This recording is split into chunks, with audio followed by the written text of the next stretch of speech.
Hello and welcome to the YYC Soccer Podcast. My name is Jason Kmet. My co-host is Scott Strasser. Hey, Scott. Hey, Jason. How's it going? It's all right tonight. Nice warm night. Got out for another run again. Melted a bit, but otherwise pretty status quo, I guess. That's good. I was pretty run off my feet this afternoon and evening. Had a ton of different places to be in very short times of each other, but managed to get home about an hour ago and get our kids to bed. And happy to record tonight's podcast. A little break and feels a little bit more relaxing than the last several hours have been. Sounds good. Well, if you are a new listener to our podcast, Scott, what is the YYC Soccer Podcast all about? So we focus on soccer in Calgary at the amateur, post-secondary, and professional levels. We talk a lot about Cavalry FC and the Calgary Wild, but we don't shy away from other topics related to the city's soccer community, whether that's grassroots or amateur, up to the university teams. So anything with a Calgary-specific soccer focus. Yeah, and this week we're going to talk about Cavalry FC and their match against the Whitecaps. We'll review that. We'll also preview their match against the Wanderers on Saturday afternoon. We'll preview the Calgary Wild's match against Montreal on Friday evening. We'll also talk about a new tournament that the Wild are going to be involved with. We'll talk about the Alberta Premier League, some match reviews and some previews. And we have an interview this week. Scott, who's our interview with?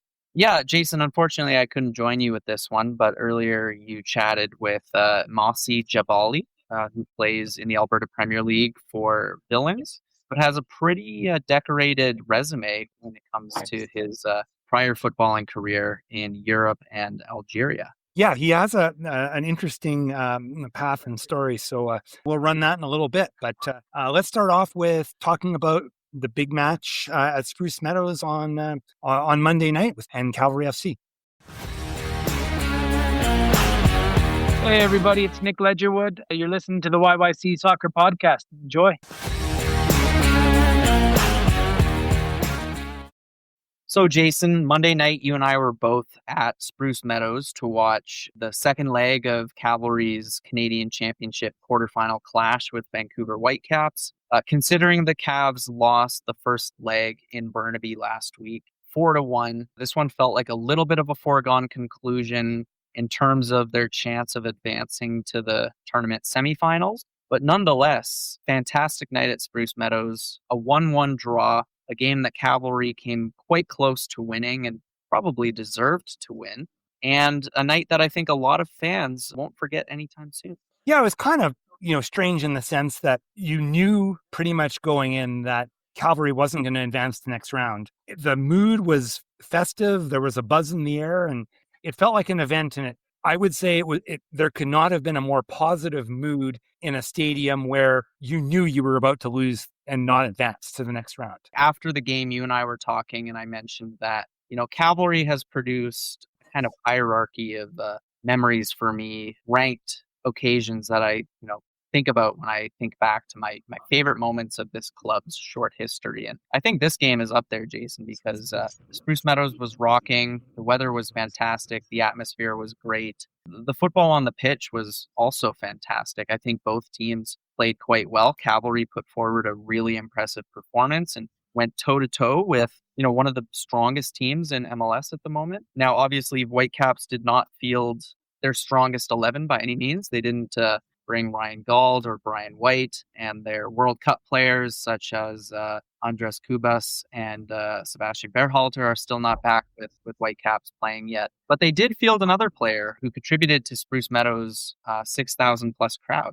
Absolutely. So can you believe it, Scott? One of the greatest German footballers ever walked on the pitch at Spruce Meadows. Yeah, and one of my favorite players ever. Thomas Muller, formerly with Bayern Munich and the German national team, now with Whitecaps. He did play about 25 minutes in the first leg in Burnaby, but limped off with what appeared to be a thigh strain. So you and I in our last episode talked about how we didn't think he would be playing in this one, but I wonder if there was some back and forth between the clubs, Jason, because I think a lot of fans would have been disappointed if Muller didn't see the pitch. And not only did he see the pitch, but he started and played about 65 minutes. Yeah. That was definitely a treat, and it satisfied a lot of fans who came. There definitely were some fans there that were wearing Muller jerseys and that sort of thing, but it was a good surprise. I didn't expect he was going to come, but I was very happy to be wrong about that. Yeah, me too. I think I found out when when Cavalry emailed us their starting 11, which they usually do about an hour before kickoff. And you always see the other team starting 11 as well. So that was when I found out. And I was still at home and I was like, I got to get to Spruce Meadows. So ended up, really excited for the game, was watching the warm-ups. And yeah, I mean, as a Bundesliga fan, I'm very well versed in Miller's career, and he's 36 now. He's definitely in the twilight years of his career, but his class was still pretty evident.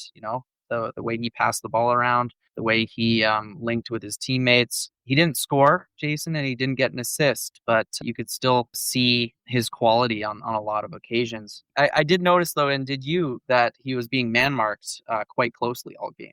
Yeah, Baldissimo marked him for, I think most of the time he was out there. And and I know even there were a few occasions where Dan Klomp and him had some interaction as well. So Cavalry handled him a lot better than they did in the first leg. Yeah, he obviously scored in the first leg and didn't even really register a shot on target, I believe, in this game. But I guess we should also talk about the result. It was a 1-1 draw, but Cavalry had the majority of chances, and I think they're going to feel a little hard done by that they didn't pull out a win in this one and actually maybe feel like they could have challenged the tie itself, right? Because they obviously needed to overturn a 3-goal deficit. But if Cavalry were a bit more clinical on Monday night, they could have at least threatened the Whitecaps with that reality. Absolutely. It seemed pretty evident once we were already getting into the second half that, there was no opportunity for really that to happen anymore because Cavalry never scored their first goal until the 75th minute. But yeah, if they would have got on the scoreboard maybe a bit earlier in the first half, well, who knows, I guess. But anyway, Cavalry's goal was in the 75th minute. It was supplied by Ali Musi. It was a header from across from Harry Payton. And it kind of looked like maybe that was going to be the difference. But in 86th minute, a Calgarian spoiled that party. Yeah, and a former Cavalry loan player, Mikhail Gerasimenkov, who we talked about a lot last year when he was actually on loan with Cavalry from Vancouver Whitecaps, back with his parent club. Yeah, he scored a rocket from outside the box, drilling a shot into the bottom corner in the 86th minute. Great finish from him, something we did see a couple of times at Spruce Meadows and in the CPL last season, so we knew he was capable of that. It felt like a very fitting storyline, didn't it? That Mikhail Gerasimenkov, who only came on as a substitute in this game in the second half, was the one to put the dagger in Cavalry. Yeah, definitely. With Mikhail Gerasimenkov, Calgarian that did see the pitch, we were very close to seeing another Calgarian hit the pitch as well, but not quite. Yeah, that being Sam Adekubi, who's also, of course, with Vancouver Whitecaps. I was really hoping he would get, at the very least, a 5-minute cameo, Jason, once I saw him on the bench. But yeah, he's obviously, recovering from a very long-term injury. And I think it was asked in the press conference, and Whitecaps head coach Jesper Sorensen kind of gave the explanation for how, you can't just put someone on for sentimental reasons, right? So it makes sense that Sam Adekubi didn't play in this game, but that would have been really cool because, of course, Tommy Wheeldon Jr. was his coach growing up. He's done a lot in his career. He's one of the most probably decorated Calgary soccer players of all time. So to see him was cool, but it would have been extra cool to see him play at Spruce Meadows for the first time. Yeah, definitely. So I guess with that match over, now we go back to regular Canadian Premier League action, and let's preview the match happening this Saturday afternoon at Spruce Meadows. Yeah, another game against Halifax Wanderers at Spruce Meadows. Kickoff is at 1 p.m. And Jason, we found out today that Tommy Wheeldon Jr. won't be head coach for this game. Yeah, so it turns out that Tommy and Ian Allison from the club are going to be at the World Cup finals. Jay Wheeldon, Tommy's brother, and is the lead assistant coach. He's going to be running things, and Nick Ledgerwood will be right in there as well. So between the two of them, they're going to manage the squad in this match on Saturday afternoon. And you know what, Jason? This is actually only the second time that Tommy Wheeldon Jr. hasn't been on the bench at a Cavalry game, as far as I can tell. And the only other time that he wasn't there was also against Halifax. And it was, I believe, last season. It was in Halifax, though. It was in Halifax, yeah. And it was Nick Ledgerwood taking on coaching duties. I couldn't remember for sure if it was last year or the year before, but it's been within the last couple of years. And yeah, it was a one-game thing, and a very brief absence on his part. But yeah, so that probably is the only other time. So if you're going to miss a league game for any reason, I guess having the opportunity to attend a World Cup final is a valid one. Yeah, I think so. It'll be interesting to watch Halifax come to town. Marco Carducci back is always kind of interesting. And the Wanderers they announced today they essentially made a trade with Jacksonville in the USL or MLS Next Pro. They're bringing Donajay Reed back to the CPL. So we kind of expected the Wanderers to be a bit better this year, but we didn't really notice that when in the previous match. But maybe they're on the upswing here, and so maybe it's going to be a bit tighter in this one.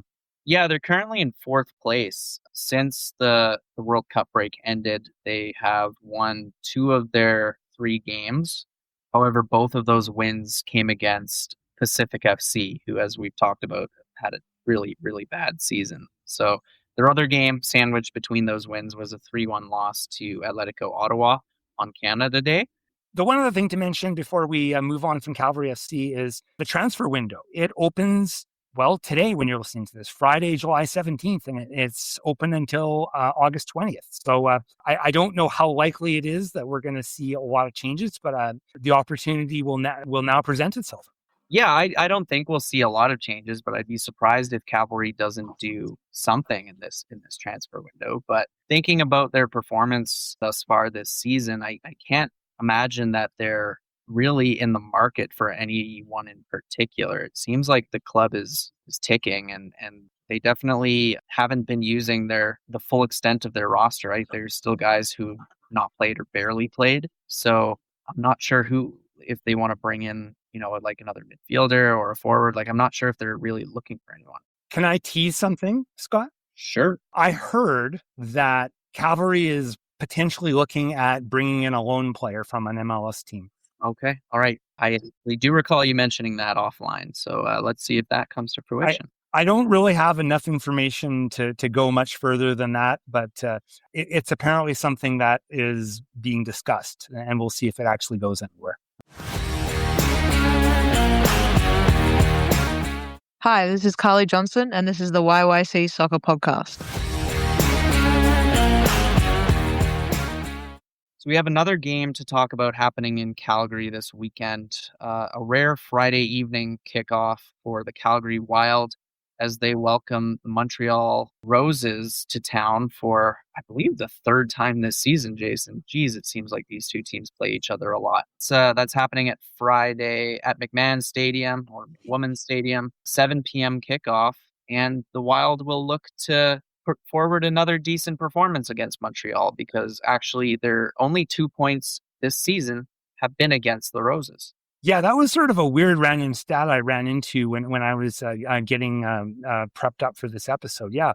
So Montreal's in 2nd place. They've got 21 points. They're, right behind Ottawa. But of all the teams that the Wild would have got points off of, it happens to be them, 2nd place team. So I guess they're going to make another attempt to break out of this winless streak. And yeah, I agree. We see Montreal yet again.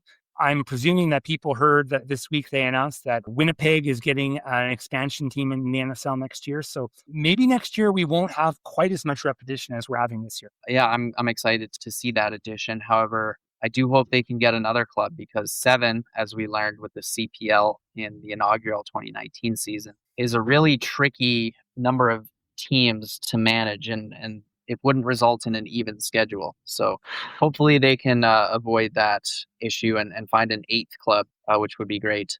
Another talking point for this game, Jason, is, of course, that it will be the first game for new head coach Leah Blayney. While she was at the Wild's last game, she was watching that one as a casual observer. This time she'll actually be in the dugout. It'll be interesting to see, I guess, if there are any changes, like changes to formations or anything like that. In this first match, see how much of an imprint that she'll put on, how quickly. But yeah, the beginning of the Leah Blayney era.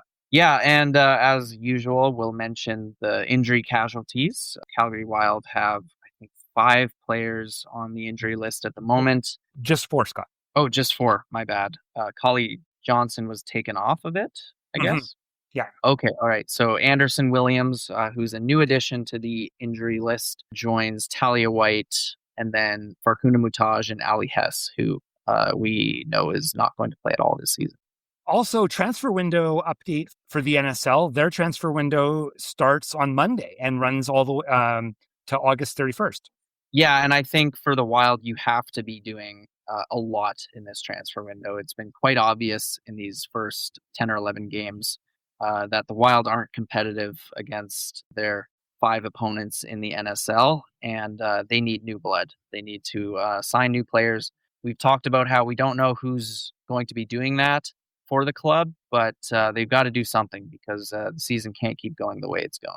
And just for a little bit of perspective, like, we want to talk about, well, if they're going to add, are they going to subtract? Well, moving players along and releasing them, or, that's a different topic. But I'll say, at least right now, the way the roster is set up, there's 25 spaces on a roster and 8 import spaces. Currently, the Wild have 22 roster spots full and 7 import spots. So even without removing anyone from the current roster, they could add 2 more Canadian players and 1 more import player. And they also could, if they declare that Ali Hess and or Farkuna Mutaj, one of those 2, are out for the season, they can put them on a special list and essentially they can add a 26th player. So they have room to add now. So will they subtract? I guess we'll see, but they have the ability to add players. And they've got to. I don't see any other alternative. If they don't, I just fear they're gonna keep losing and maybe scraping out a draw or 2 every now and then. But I don't see them beating anyone in the NSL at all. In the league right now, there are some Canadian national team players that are signing, with other clubs right now. Like we've seen a few players sign, for Toronto and Montreal. So like the other teams are just getting stronger. Other teams are loading up with more talent, and not only do the Wild have to keep pace, they have to catch up. So that's got to happen somehow. For sure. Anyway, we're talking about the upcoming match and the transfer window, but we also had another rather significant bit of news about the Wild come out today on Thursday. New match, new tournament, lots of new facility as well. Exactly. Found out, as we've hinted before, there's going to be a female version of the Canadian Championship, and that's kicking off sooner than we thought, in August. So just next month, this tournament is going to get underway. It features all 6 teams in the NSL, the 6 pro clubs, as well as the winners of the Ontario and Quebec League One 2025 seasons. And the Wild have drawn one of those 2 semi-pro outfits. They will be taking on CS Montreal Outremont on August 5th, and they will be playing the game at Spruce Meadows. Yeah, when I saw that in the press release, I thought maybe someone at Canada Soccer screwed up and just made a mistake. But we were able to verify that it is the case. I'm not sure about the details as to how this all came about. I did ask the Wild for some comments about more details about what about this whole match at Spruce Meadows, but we didn't hear back prior to recording time. So we'll probably have more information soon. But yeah, I think it's going to be really cool. It's going to be interesting to see the Wild at Spruce Meadows and see how it all turns out. Yeah, I'm curious to see how full the stands are. Obviously, it's semi-pro or even amateur opposition that they'll be taking on, but I think there's a novelty factor that the club hasn't had lately. So hopefully fans will show up and cheer the team on. This is obviously a winnable game if considering the nature of the opponent, Jason. So I think the Wild need to really embrace this tournament because there's an opportunity to maybe make the final. And that would maybe make the regular season a little less of a disappointment. But yeah, as mentioned, we don't know if this is part of season ticket holders, passes, or really any of the details other than the date. But cool to see this tournament get going for women in Canada. And yeah, this tournament is really set up in a really simple format right now. It's the 8 teams and it's just single elimination, and the winner will play in the 2027 CONCACAF Champions Cup. They'll be representing Canada. So kind of cool. We'll see how it all goes. But I agree with you. There's definitely going to be a novelty factor, and my curiosity is very piqued. Hi there, it's Isabelle Lachance, and you're listening to the YYC Soccer Podcast.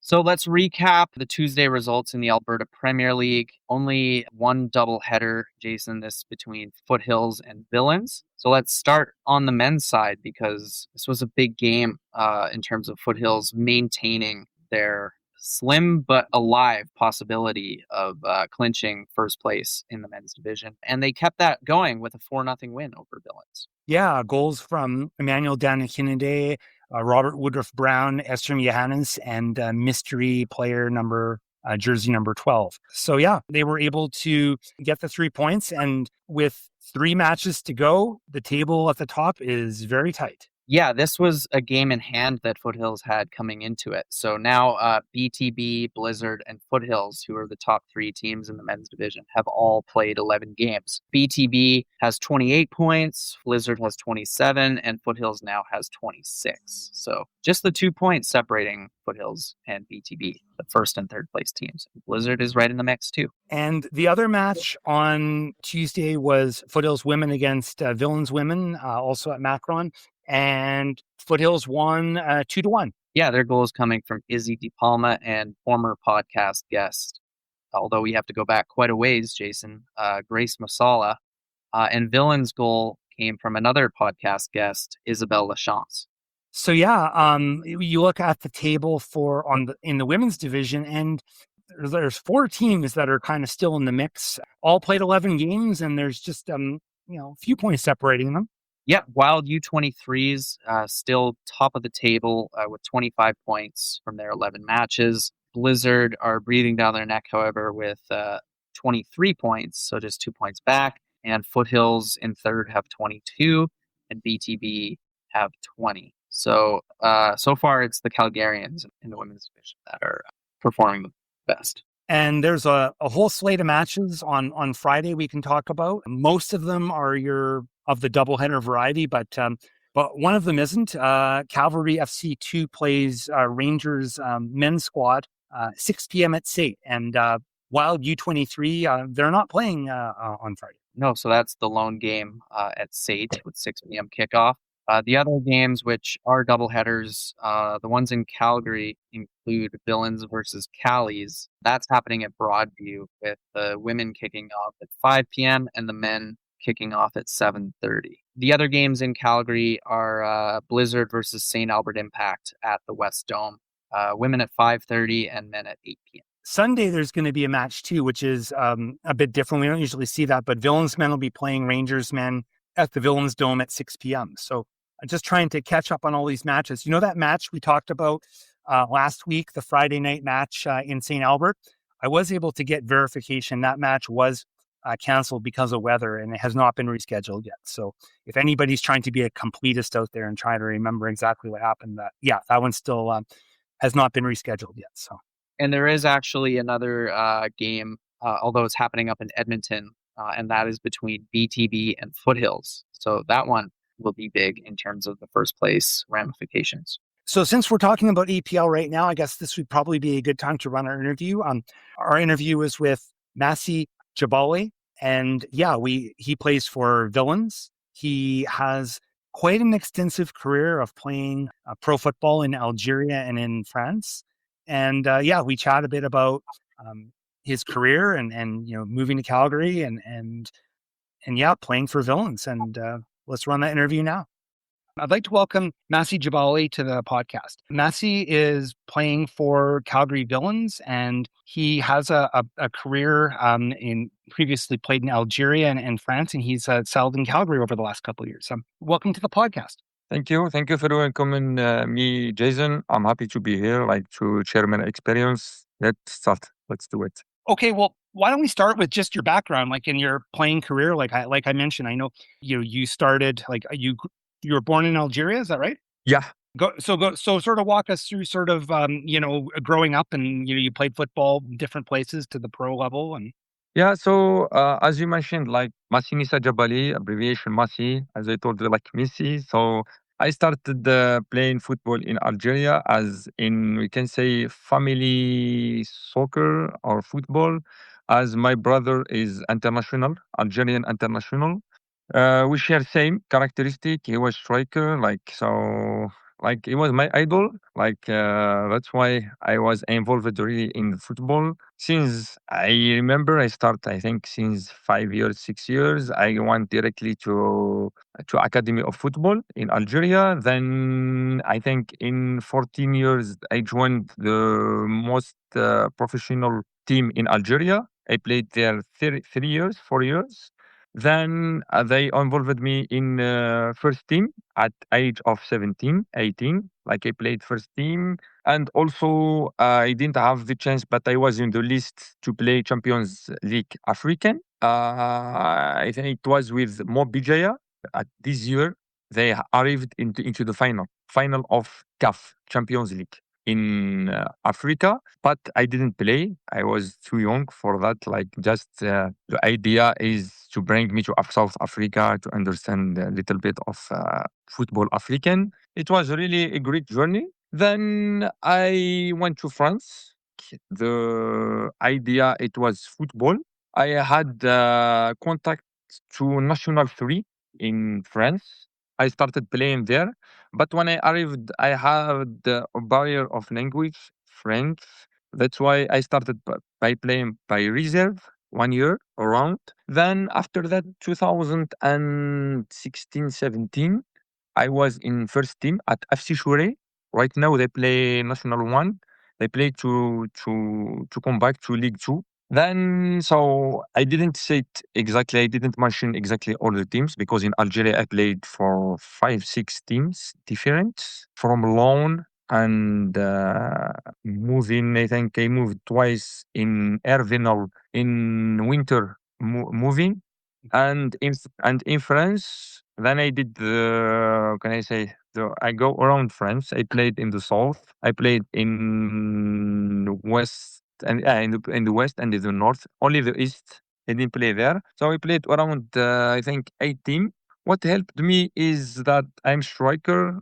I was scoring a lot of goal. So they was looking for me in every mercato, if the term is right. So I earned my life there in France and in Algeria. In Algeria, I built my own house, also in France. So this was like the earn of my experience in football. Like in term of, I'm talking about in term of money. It's not same here in North Africa, in North America. Yeah, but yeah. Then how did you end up moving to Canada, moving to Calgary? How did that all come about? Yeah, the idea, because when I was professional in Algeria, it was everything like when you grow up like professional, like life is easy. Then I moved in France, like it was less than professional. It was everything, it was good. Only I missed the public. Like there is no lot of attendance for like when I was in Algeria, like I noticed something, but it was good in terms of salary. Then now I have 31. I was born in 95. So why I moved here in North America. I have my brother who is retired from international team of Algeria. He played professional also only in Africa. Like he moved here to do his own life in construction. He is a project manager. Also, when I was in France, when I was playing, like I was studying, like I have a master degree in civil engineering. The football also allowed me to pay my tuition in studies, and yeah, and handling my life there in France. So I started 929. We played, I think, 2024. I was in the last game to go to 32 round in France Cup to play the team that beat us. They played against PSG. Her name is Frontenay Lecomte. Like I start like to think about my future, like the flights start to land. I was alone in France. I lived my life. I enjoyed really, like young, like soccer player, like you enjoy life. To be honest, I have everything. I was, the life of Fista. After games all weekend. Then, like now, I have another plans. I need to 25 August. I will be married. So my wife is in Quebec, and my brother here, my sister here, and my parents they stay here. I think 6 months at least per year. That's why I was in obligation to come here. So I preferred family instead also football after I think all my life of like a lot of sacrifices, a lot of to be far from family, and also I touched this level of professional. But if you ask me when I went to France, my objective or my aim it was to be professional even in France, not semi-professional. I was semi-professional. I'm satisfied about what I did because football is small details. You know, you can find yourself at Manchester United. You can find yourself, I don't know, at Cavs maybe. You got here and then you joined up with Villains, so to play in League One, Alberta Premier League. So how did that all happen? How did you meet up with the people at Villains, and how did you end up starting to play? When I come here, I have my brother who was the coach at Villain at Foothills at first team at Foothills. He was assistant of Jay JC. Wilden. Yeah, exactly. Yeah. So it was the assistant. So they worked for 2 years, I think, around. So he told me a lot of things about soccer here, about football and North America. So I prepared just myself that I will not earn money from football. Just my idea is to give my experience, what I go through on it. Like if I know that in football, maybe in 500 players, key players, you will find one successful one, you know. And if we have this one here in Calgary, maybe in the future, we don't know, I will be happy. I will be the happiest one. So that's the idea. When I arrived, directly, I did trials with Tommy Weldon at Cavs. But as I told you, I landed there in Christmas 2024. I did trials in January, but everything was great. The only thing was the age because I have 30, and we have a discussion with Tommy. He's close friend with my brother. The age, the idea, they keep players like youngest player and to sell it in the future to Europe. And me is the opposite. I come as like old player from Europe, like in the opposite. Their process is like to have youngest player 18, teenager like 17, to prepare them for 3 years, 5 and maybe they open them doors to MLS, to Premier League, to Europe. So I had an offer from Foothills. From the coach was because they have a lot of coaches which are Cavs right now. They are saying Foothills Cavs. Yeah, he told me I will not let you go anywhere directly to Foothills. So I like it. It was at Macron. I like it everything. But Marks went to Australia, I think. He moved. He wasn't the coach at this year, 2024. Yeah, he moved at Australia. So he gave me a call. He told me, "I'm so sorry. I am moving. I don't know what is happening for the next coach." The next coach was Connor. Yeah. So we had a professional discussion, like as same. I told him if I am here to, as I explained to you right now, like to give my experience, to have this passion, to give my what I can do it, what I can give. At this time, I wasn't good in English until today. I'm good in French, but English for the moment I'm still improving. Yeah, so I told them if I play, so I need like we don't have like same aim, same objectives. At the moment, I have contact with Campbell, with Calvin Campbell. At it was first contact. Our discussion was really constructive. I liked the club. I think I remember once I go to with my brother. They play against Villains, Othels. They play against Villains. I liked the club. I liked the infrastructure. I liked the mentality. They want really to build something for the future. And I know it after that Munib, like our coach actual. We had the constructive discussion. I like it because it was the first the first year in APDL before they didn't play. Yeah, that's why it motivated me. Like I wanted to build really something with them. That's the challenge. For the moment, no money, nothing in North America. So at least there is a challenge. So my mentality, I like it, the mentality how they think to move forward is same. Kili, the organization. Since that, I think after 1 year, they built the dome that we see right now. Yeah, I was happy. I was happy really about the improvement of the club. How has it been like being kind of you are a veteran and kind of a leader and like kind of you're teaching the younger players and being that leader. Have you really enjoyed that role? Is that something that, like you really has made you happy? Yeah, for sure. For sure. As I told you, that's what let me really like still have this passion, still because I think is a noble thing.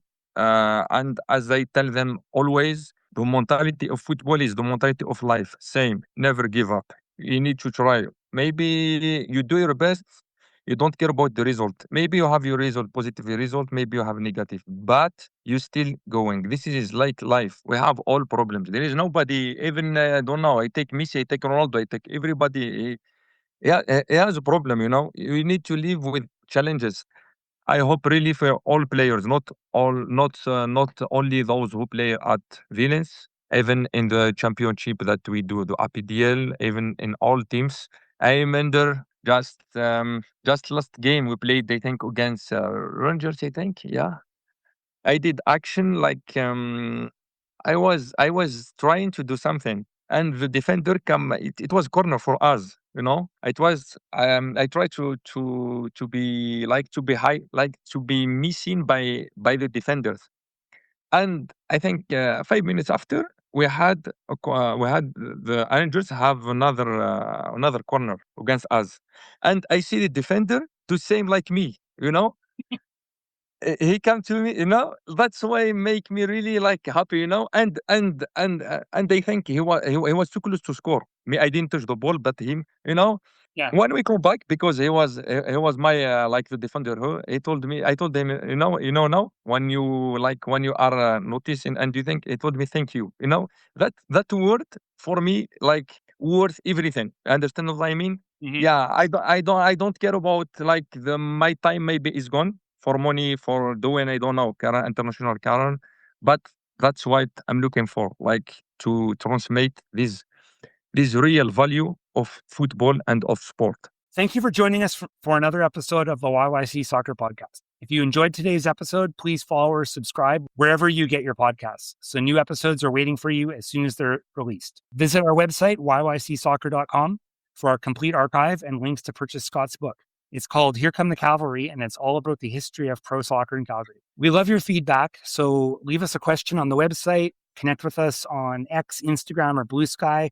Our username is YYC Soccer 403. If you have a moment, please leave us a review. It really helps with the algorithm and helps other soccer fans discover the show. We'll be back soon with more stories from Calgary's soccer community. Until next time, keep supporting local soccer, and we'll see you at the match.